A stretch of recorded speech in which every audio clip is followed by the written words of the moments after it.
कोमल चिड़िया की शादी बादल कौवे से हो जाती है। पक्षियों के परिवार में ये रिश्ता अजीब था, लेकिन बादल कौवा दिल का बहुत अच्छा था, जो कोमल चिड़िया से बहुत प्यार करता था। लेकिन बादल कौवे की माँ सवित्री को ये रिश्ता पसंद नहीं था। वो चाहती थी कि बादल की शादी पड़ोस की बिजली कौवी से हो।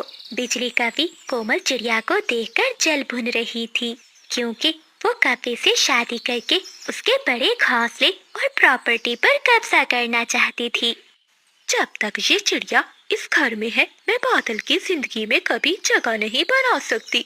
अब मुझे कुछ न कुछ तो करना ही होगा। ऐसा सोचते हुए बिजली कौवी चिड़िया की सास के पास जाती है और उसके कान भरने लगती है। अरे माँ जी, आपकी बहू तो बहुत चालाक निकली। हाय हाय माँ जी, ये सब सुनने से पहले मेरे कान क्यों नहीं फट गए। क्या बेटी, क्या सुना है तुमने, मुझे बताओ। माँ जी, ये सब बताते हुए मुझे बहुत दुख हो रहा है। आपकी बड़ी बहू बहुत चालाक निकली। आज मैंने इसे नदी के पास तोते से कहते सुना है कि ये बूढ़ी सास तो मेरे पाँव की धूल है, और कह रही थी कि इस बुढ़िया को मैं जल्द ही शिकारी चीलों के हवाले कर दूंगी। क्या मेरी बहू ने ये सब कहा? इसकी इतनी हिम्मत! मैंने इसे अपने घर की रानी बना कर रखा और वो मेरे ही खून की प्यासी निकली। हाँ माँ जी, आप भोली हैं। असल में बादल के लायक तो मैं थी। एक ही परिवार है हमारा। ये चिड़िया तो आपका घर हड़पना चाहती है। ऐसे बिजली कौवी चिड़िया की सास के खूब कान भरती है। अब सवित्री बिजली कौवी की बातों में आकर कोमल चिड़िया पर बहुत अत्याचार करने लगती है।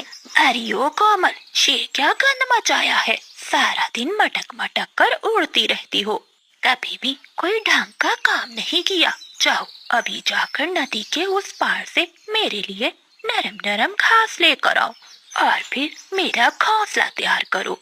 अगर ऐसा नहीं किया तो तुम्हें रात को अपने घर में नहीं घुसने दूंगी।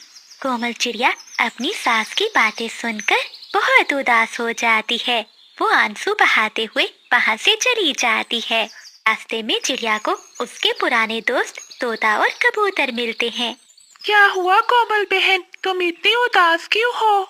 जंगल का मौसम तो बहुत खराब है। ऐसे मौसम में तुम नदी के पार क्या करने जा रही हो?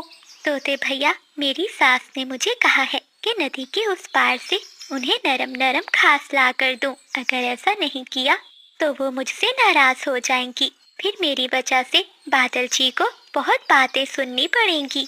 कोमल बहन, वो बिजली कौवी और तुम्हारी सास मिलकर तुम्हें मारना चाहती हैं। होशियार रहो, कौवे ऐसे ही होते हैं। दूसरी ओर बिजली कौवी बादल कौवे को भी चिड़िया के खिलाफ भड़काती है।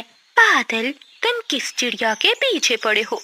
वो तो सारा दिन उस नीलू चिड़े के साथ रहती है। बेचारी तुम्हारी माँ अकेली घर में काम करती है और तुम्हारी पत्नी बाहर घूमती फिरती है। देखो जरा मुझे, मैं बस तुम्हारे लिए ही तुम्हारी माँ की सेवा करती हूँ। ये तुम कैसी बातें कर रही हो बिजली? कोमल ऐसी नहीं है, मुझे उस पर पूरा भरोसा है। ये कौवा इतनी आसानी से मेरी बातों में नहीं आने वाला, लेकिन मैं भी बिजली हूँ, इसे फंसा कर ही रहूंगी। ऐसे ही कुछ दिन बीत जाते हैं। एक रात बिजली कौवी और सवित्री दोनों मिलकर चिड़िया को मारने के लिए साजिश करती हैं। चिड़िया, मेरी आवाज सुरीली हो जाए इसलिए मुझे उल्लू पंडित ने बताया है। काली गुफा में एक नीला फूल है, तुम जाओ वो फूल लेकर आओ। अगर मैंने उस फूल का रस पी लिया तो मेरी आवाज बहुत सुंदर हो जाएगी। लेकिन माँ जी, वो